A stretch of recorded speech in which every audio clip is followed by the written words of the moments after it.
Good evening, I'm Jose Cardenas, a program looking for high-tech professionals to train and place into high school classes as volunteer teachers, plus an exhibit showcasing 26 blocks of downtown Phoenix in a unique way. And we'll talk to former San Francisco Giants catcher and World Series champion Bengie Molina about his book, a biography of his father who saw his three sons make it to the major leagues and win World Series rings. All this coming up next on Horizonte.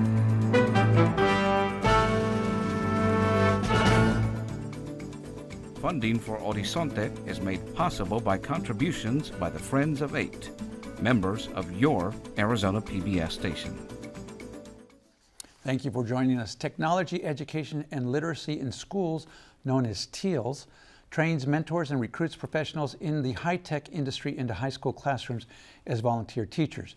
Joining me now to talk about TEALS is Leonardo Ortiz, Director, Citizenship and Public Affairs for Microsoft Corporation. Mr. Ortiz, thank you for joining us on Horizonte. Hi, Jose. A little warmer here in Phoenix than where you're from in Seattle. A little bit. But this is a great program that Microsoft started, what, back in 2009? 2009, and to be clear, it actually was started by a Microsoft employee. This is an interesting story. He, in his own free time, decided that he wanted to teach computer science in a local high school near our office. Then he convinced a few of his friends. So he started just going to one school in 2009. Then he convinced like 10 of his friends, and they started going to equal amount of schools. And at some point, he was convinced that the program needed to grow, and he wanted to dedicate full time to it. So he resigned, or he drafted a letter to resign. When he went to his manager, they said, we should take this with someone higher in the chain. And it was at the time the then Vice President Satya Nadella, who is now our CEO, who learned about this initiative and said, you shouldn't resign. And you shouldn't do it, because if you do, you're going to spend most of your time not in the classroom, but trying to fundraise to be able to sustain the program. So what if we just cut the check for you, we fund the program, and you spend your time preparing volunteers and going to schools to teach? And from Microsoft's point of view, this wasn't just indulging an employee in some passion that he had. This is a real problem that the United States needs to address. It's a real problem / opportunity that the world, and in particular the United States, needs to address. And there are several aspects of it. The longer term view is that this computer science education should be foundational for all young people in the world, in the United States. All the kids should learn it, like math, like chemistry, like biology. There are skill sets. There are critical thinking involved in learning computer science, problem solving skills that are now required and going to be required even more as the job market evolves in the future.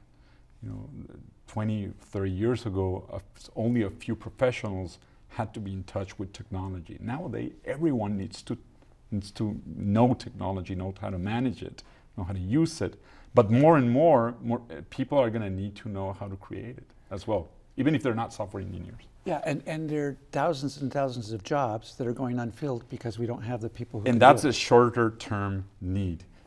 There are many jobs, there are thousands, and there is a projection that I saw one figure, 80,000 a year. More or less, new jobs. And there's a projection that by 2018, there's going to be 1 in a million jobs that are computer science related. And the schools, the education system in the United States will only be able to fill a third of that. So can you imagine if that's like a snowball growing? We need to address this. And the way to address this talent gap is to start, first of all, preparing younger generations, inspire them to pursue a career in computer science, and prepare them and make sure that more people know and study computer science. So let's talk about TEALS and how it actually works. What started with this one employee and is now you're in a number of cities across the country and more recently in Phoenix. Yes, we're actually, this last school year we finished in 131 schools in 18 states and the District of Columbia. In order to make that possible, we were working with close to 500 volunteers.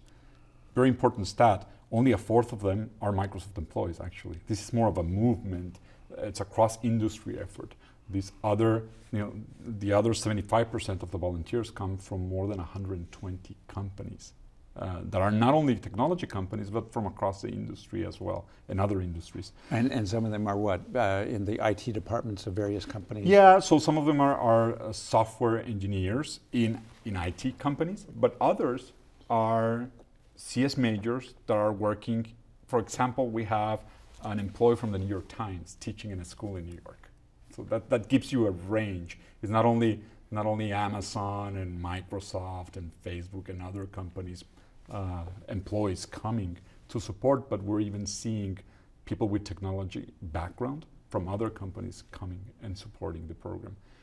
In this past year, we had a school here in Phoenix, basis charter school, that was running the program, and we saw the success there and the interest. Local authorities, the mayor made an announcement, and there's widespread support for us to grow our presence here.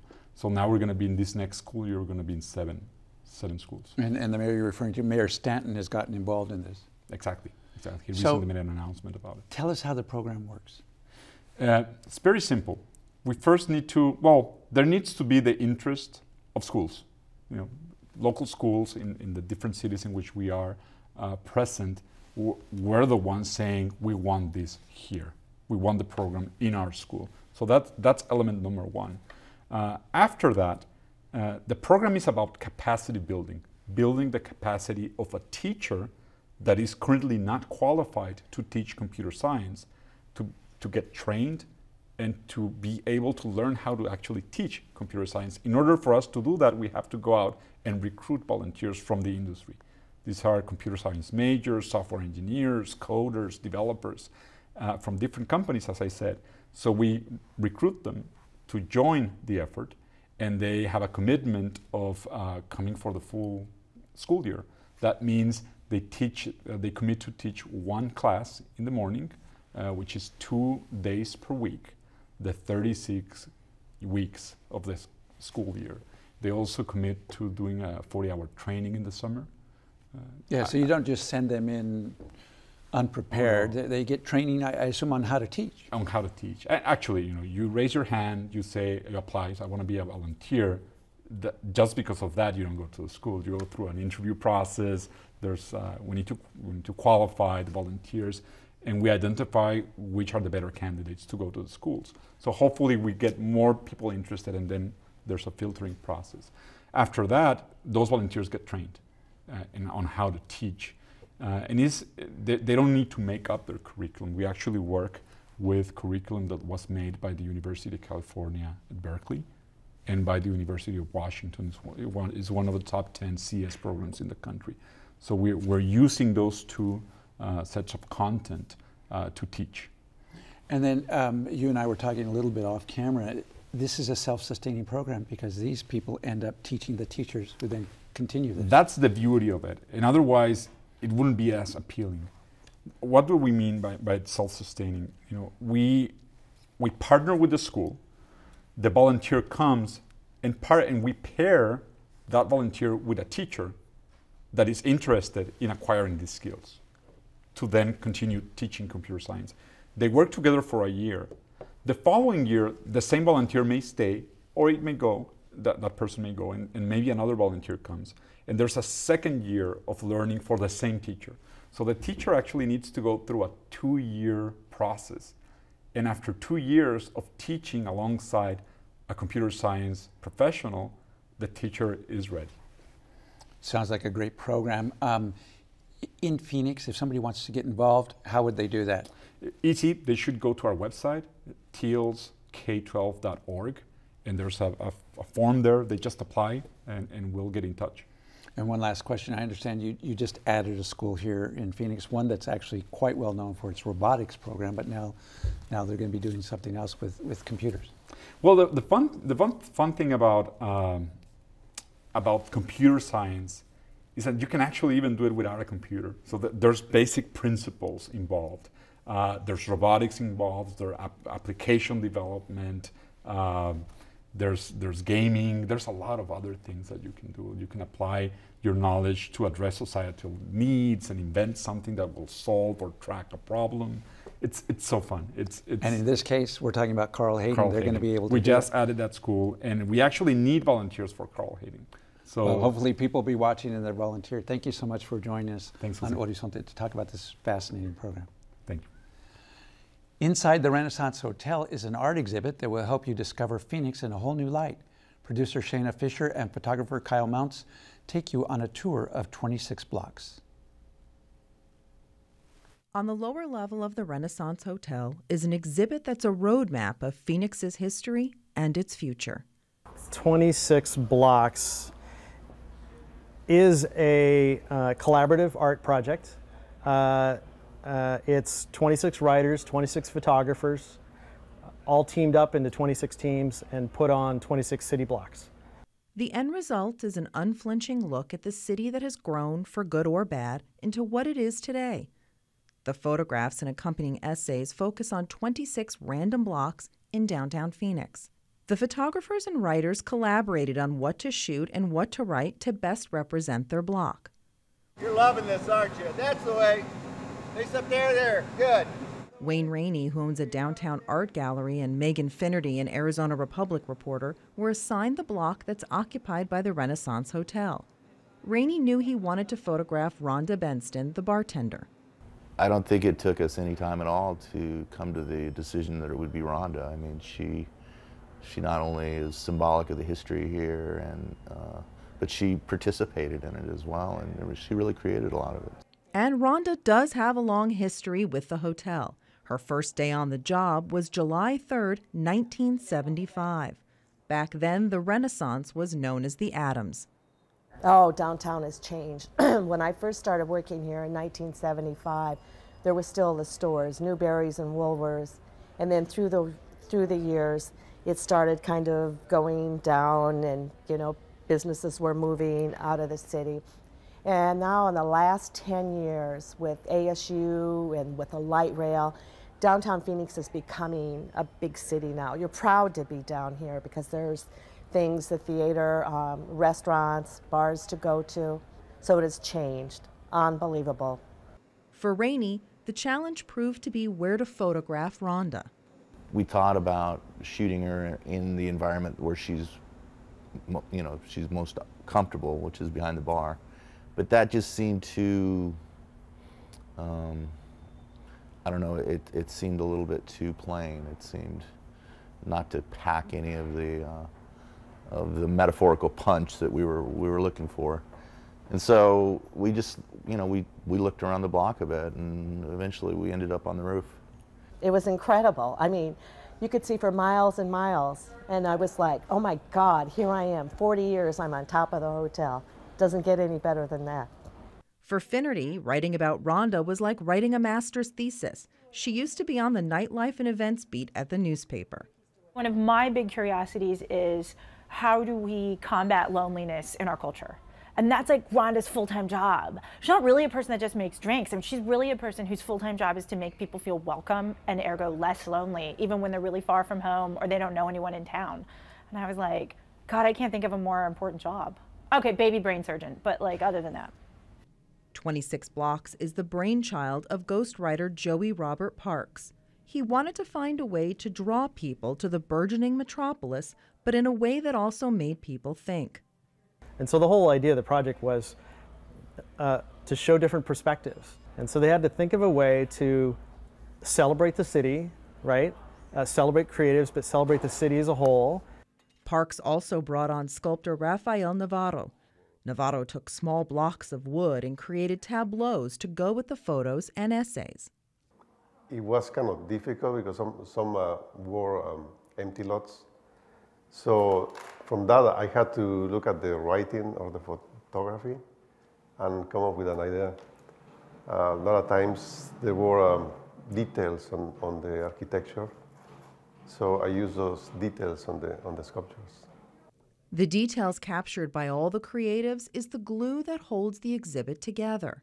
An exhibit that is a labor of love, an ode to the city they call home, a city you'll never look at the same way again.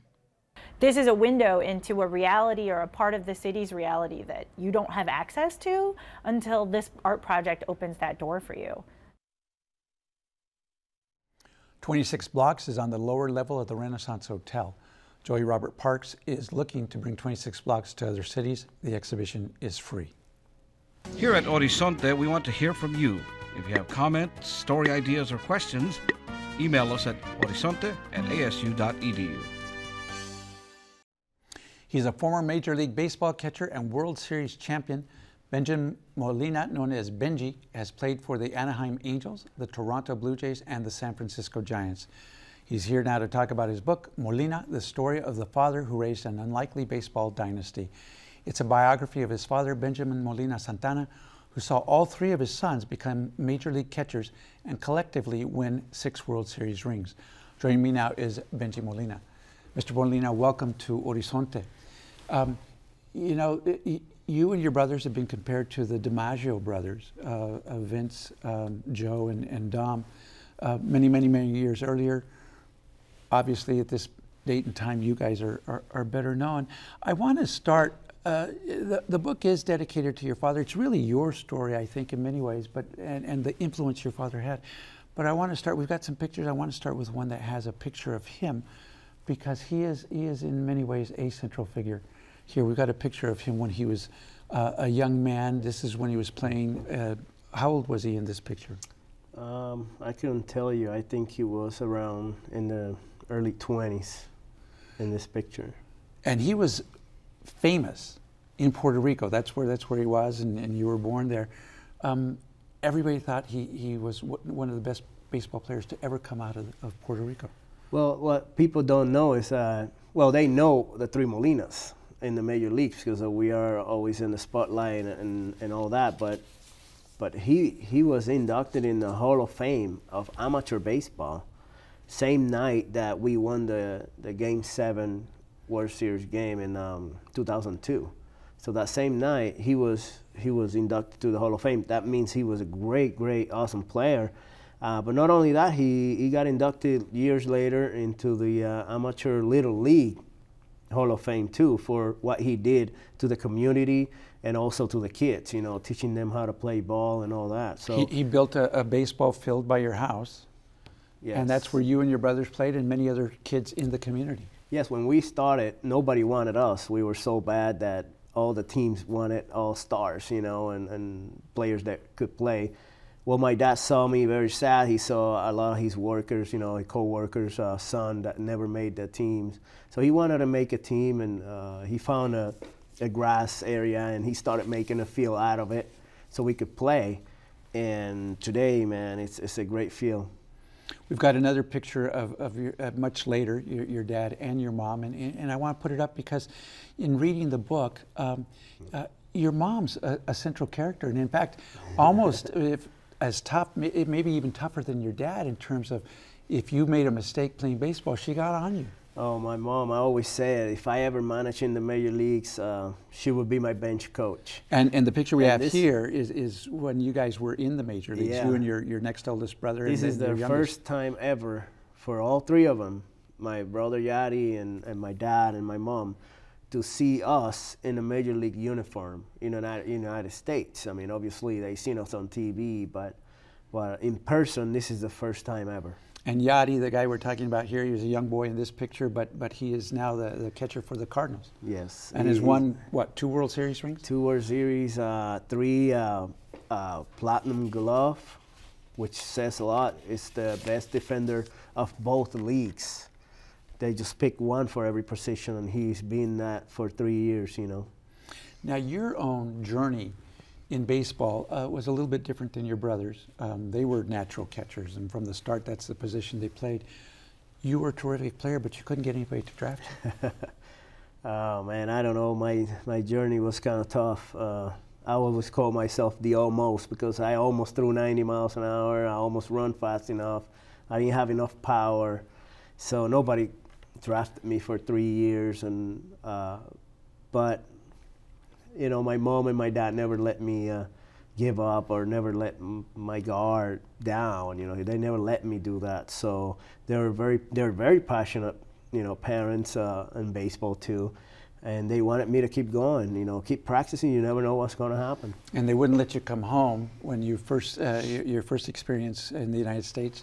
you came to Yuma, Arizona, and you were playing ball for Arizona Western. Yeah, I thought I was going to Florida. It's kind of funny. I was in Oregon playing the American Legion Baseball World Series, and I got recruited to go to Western College, but in my head, for some reason, I thought I was going to Florida. And 2 short flights, and here we are in this heat, you know, and all of a sudden I'm like, wow, I never remember Florida being this bad, you know, this desert, you know, and hot and not trees or anything like that. And as everybody knows now, I mean, we were in Yuma, Arizona instead of Florida, but it was kind of funny. Yeah, well, and you wanted to go home. I mean, you got here and you called your parents and said, I want to come home. They wouldn't let you. 2 weeks. I don't know if you guys remember the collect calls. I made collect calls for 2 weeks straight and wanted to go home. And my dad said something very important to me that got in my head. And he said, just wait until practice starts. And then if you don't like the practice, you come home. I'll pay for your ticket. And it's like if he knew that once baseball started, I was going to speak the same language. You know, it's not English, Spanish, it's nothing like that. Baseball was the same everywhere. First base, second base, pitching mount, all that. So he told me that, and once we started practicing, changed everything. And that was part of the problems you were having. You didn't speak very good English. I didn't know anything about English. But you were a star at Arizona Western? I was, because like I said, you know, it was the same game. It was baseball. A guy had to throw a ball to the plate, and I got to hit it. I got to catch it, you know, and run and everything. So in that matter, I was fine. But I was struggling a little bit in my English and all that. And we've got another picture. This is when you finally make it up to the major leagues. This is on one of the AA teams here. But to get there, you had to switch from the positions you'd been playing. You played just about every position on the field except catcher. Yeah, I never caught in my life until 17 when the scout gave me the catcher's glove, and I became a catcher from that scout, you know. But before I was everything, and in this picture I was already a catcher in AA, and very close, very, very close to the major leagues, of course. When you're in AA, you feel a little closer, but many things happened before that picture right there. And before that picture, you weren't drafted at all. No, 3 years I spent right next to my phone, our phone, at home, waiting for a call for the draft, and never happened. And I was very down. I thought I failed my dad, of course, but no, I mean, they never let me die. They kept forcing me to practice and keep doing all your job and getting better. And it finally paid off. We've got another picture here. This is of one of your World Series visits.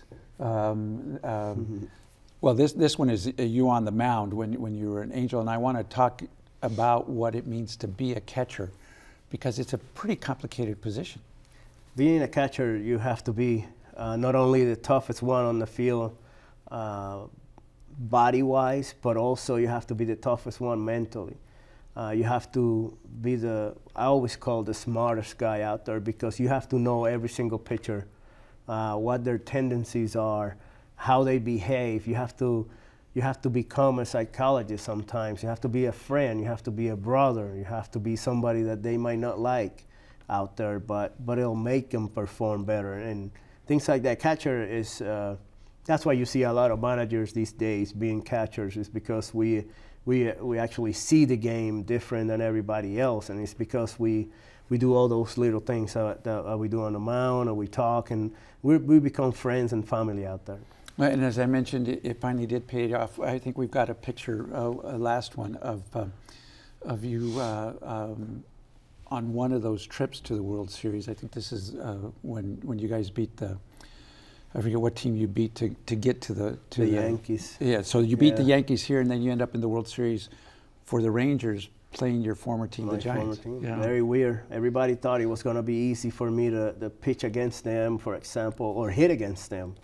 But it was the opposite. It was very difficult. It was very hard. I didn't know them like I thought I did because I play with them, but it was really tough, very confusing. And talk about tough things, and we've got less than a minute left.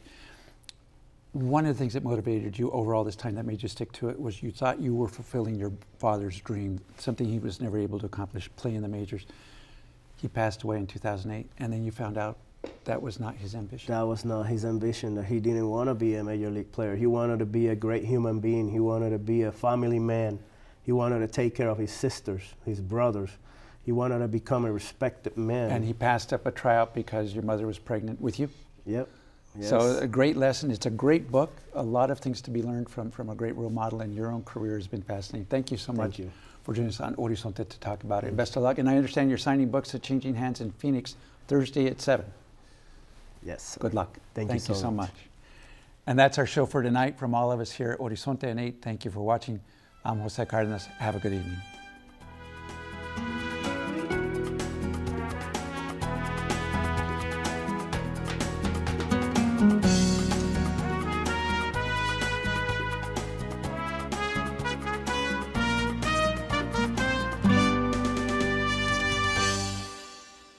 Funding for Horizonte is made possible by contributions by the Friends of 8, members of your Arizona PBS station.